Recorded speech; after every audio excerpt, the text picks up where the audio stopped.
4 மணி ஆனாலே எங்கள் வீட்டில் என்னதாம்மா ஸ்நாக்ஸு, 20 ரூபா கொடுக்குறீங்களா சிப்ஸு வாங்கிக்கிறேன், இல்லைன்னா பீஸா ஏதாச்சும் ஆன்லைனில் ஆர்டர் பண்ணுங்களேன், இதான் கேட்பாங்க என் பசங்க.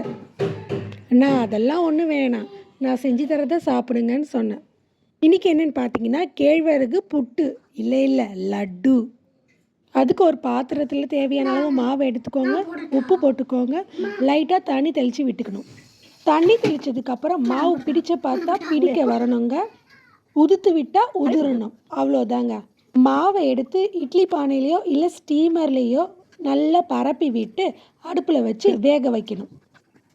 இந்த மாதிரி நல்லா வேக வைக்கணுங்க. ஒரு 10 நிமிஷம் வேக வச்சா போதுங்க. திறந்து பார்த்தா இந்த மாதிரி நல்லா வெந்திருக்கும். நம்மளோட மாவும் நல்லாவே வெந்துருச்சு. இந்த மாவை எடுத்து ஒரு பாத்திரத்தில் தனியாக எடுத்து வச்சுக்கணும். இதை பாருங்கள், தனியாக ஒரு பாத்திரத்தில் எடுத்து வச்சுக்கிட்டேன். இதோட சர்க்கரை இல்லைன்னா வெல்லம் உங்களுக்கு எது பிடிக்குமோ அதை சேர்த்துக்கோங்க. அதோடு சேர்த்து பூ மாதிரி துருவின தேங்காய் துருவல் அதையும் போட்டுக்கணும்.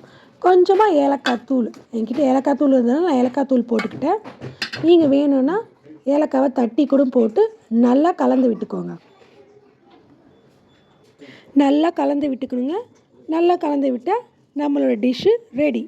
இப்படியே கொடுத்து எங்கெங்க என் பசங்க சாப்பிடுங்க, சாப்பிட